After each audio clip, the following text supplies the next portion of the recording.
Hello there, it's the 25th of May. Welcome along to Renew Every Morning. I'm Paul Anderson-Walsh, delighted that you've joined me again. So we're coming to the end of May, but we've got some interesting renews to think about between now and then, not least of which being today, and our theme is the listening life. So I've got a verse from Proverbs 19 verse 20 we're going to renew and see if we can see this in a fresh way. Listen to advice and accept discipline, and at the end you will be counted as wise. Listen to advice and accept discipline. Let me just give you a way that you might want to pronounce that to help you. Listen to advice and accept discipling. And at the end, you'll be counted among the wise. All right, lovely. So let's be honest. Most of us have not been taught to listen well, have we? We are very noisy, agitated people with all sorts of things going on. Listening for us is very complicated. And one of the things that I reflect on my education about is why it is that no one teaches us to listen in school. Interestingly enough, we're taught to read, we're taught to write, we're taught to speak. But yet, when we go into the world, into the business market, in the marketplace, what we discover is this, that the importance of the things that we need in the business life are listening. Something like 70% of the most important executive skill is listening, and yet I think it's probably taught the least in school. We might be taught to be quiet, but we're not taught to listen, and that's a very different idea. So listening is the last and the least of the skills to be developed, but it's the most important one. Now, unfortunately, we don't listen to our bodies, we don't listen to each other, we don't listen to ourselves, we don't listen to the world around us. We almost become kind of tone deaf, and worse, we think we already know.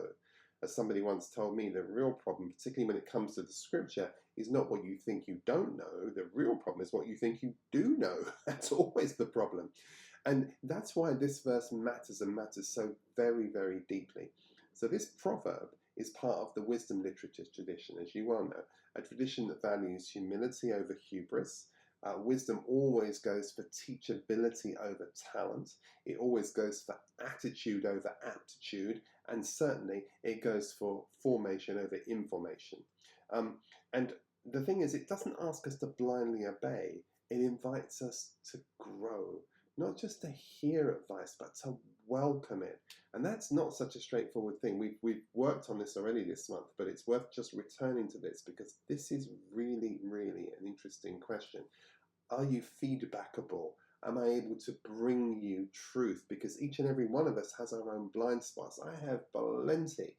And the question is, are there enough people that are in my life that are prepared to love me enough to not simply tell me the truth, but love me sufficiently to tell me the truth in a way that I can address it? That becomes the real issue.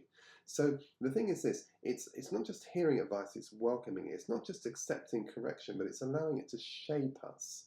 Now, in the Hebrew idea, the idea of listening comes with a real premium to it because it isn't just hearing, it's kind of active, attentional, attentive, transformational listening. It's listening for a change, if I can put it like that to you. Like the Shema, hear, O Israel, the Lord your God is one. Now, how many of us have said that over and over and again? Hear, O Israel, the Lord our God is one. But did you listen? Did you listen carefully? Did you look into the depth of what it was saying? Hear, O Israel, the Lord our God is one.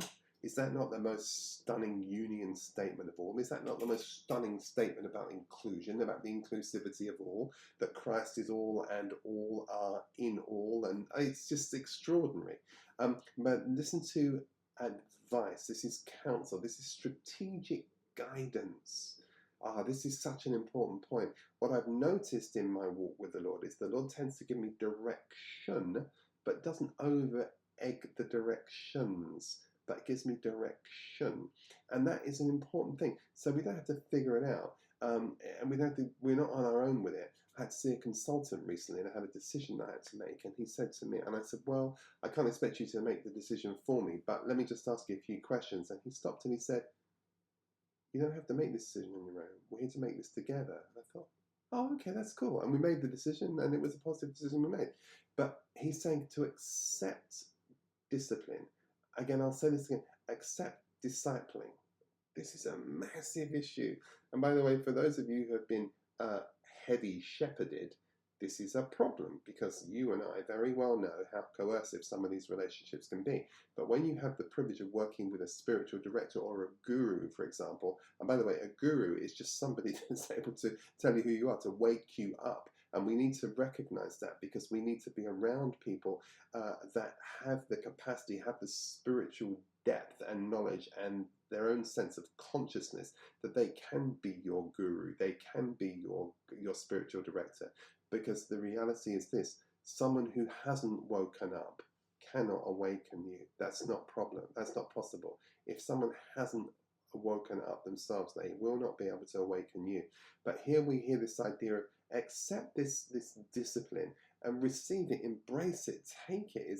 This correction isn't punishment. It's formation.